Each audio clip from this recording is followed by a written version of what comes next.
So yesterday I tweeted a poll asking what video people would want for today, and there was either a Dio analysis, a Poochie analysis, or a minor antagonist discussion. So we're going to be talking about some minor antagonists today. What I mean by minor antagonists are characters like Whole Horse, the Darby brothers, pretty much anybody else that shows up in part 3 that isn't Dio or Enya to an extent. Ringo Road again, just those type of guys. And I can't really think about anybody for part 4 since they kind of all end up becoming friends for some reason, but nonetheless, we'll just talk about some antagonists today.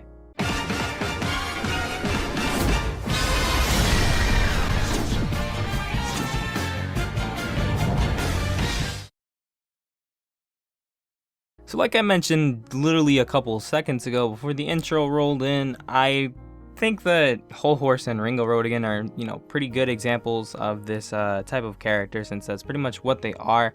However, I think that they both kind of deserve to be put into a different little spot when it comes to talking about minor antagonists, because Whole Horse kind of has that pro tag feel to him, and he technically was supposed to be at some points part of the main group, and you can kind of tell definitely by how he's treated. And then Ringo Road again was pretty much the breaking point of Steel Ball Run, where he's like, okay, y'all gotta get serious with this shit. It's not a game. People are out here ready to kill. People are out here for blood in this race. And if you want something, you gotta go for it and you gotta get it. And then that's when everything just starts to pick up and the tone of the manga pretty much changes.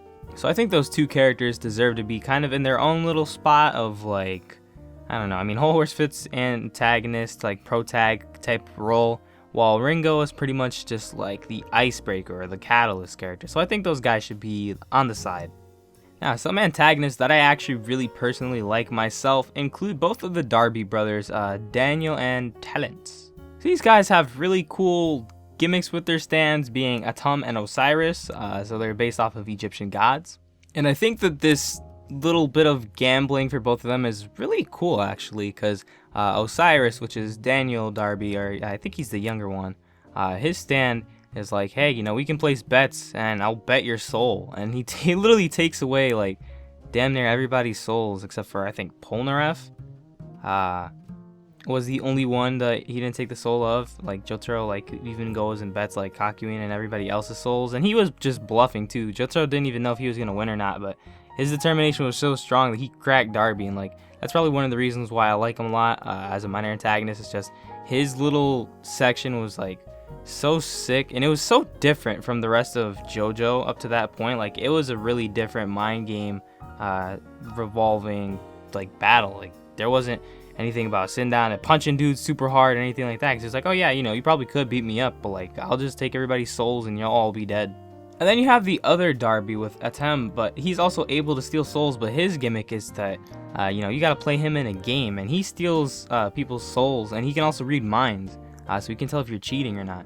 But he would steal the souls of people and put them into dolls, and he ends up doing this to Kakuin, and poor Kakuin is just getting fucking pushed around left and right by these guys, dude.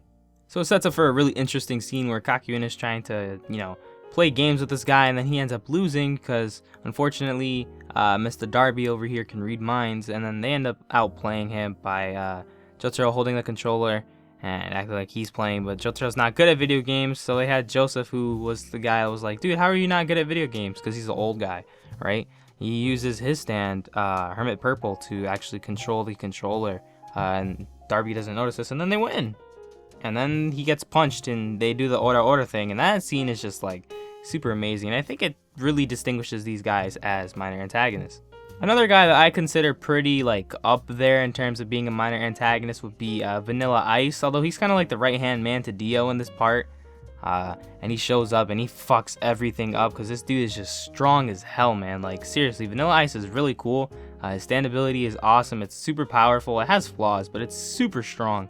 And also the fact that Vanilla Ice is the reason why Avdol and Iggy are both dead, I think that kind of puts him in his own little spot too, I guess you could say. Because he's definitely like, not like, he's not Dio, he's not the main antagonist, but he's also not really like a minor antagonist, I would say myself. He's kind of just like in a middle ground, since he kind of is the right-hand man. I guess we could put him in his own little spot, but I just wanted to mention him real quick because I think that he's also a really good character and kind of underrated, in my opinion. And actually, I lied when I mentioned that I couldn't remember anybody from part 4 because I forgot about Enigma Boy. He's actually really cool. I like his design first off. Like just this black guy with the white hair. That's always like what they tend to do with like these tanned, dark skin colored guys in anime. But I think this guy just like looks really cool. He's all well suited and stuff. And then his stand, man. It's really crazy that he just gets to Tomoko, which is Josuke's mom, and then Josuke's like, oh shit, dude, nah, like we're not playing jokes around anymore. And like the way that he pulls out the gun from the paper and stuff, like everybody seen that shit. Like this stand is just really crazy, kooky, and kind of just bizarre. And since it's not necessarily like it's a stand that's directly suited for combat, I think that this being one of the last few fights before the final confrontation with Kiriyoshigage was actually pretty good. And in the anime, I really like how they handled it, and showing like his ability and stuff, and how he transforms Tomoko into the paper and stuff. It just looks super good. And while part 5 is literally full of minor antagonists, I only want to make note of the one that I like the most, since this is kind of just me talking about my favorites, and that is Giacchio. Giacchio, I don't know if I pronounced that wrong. I'm not like, or right, I'm not Italian.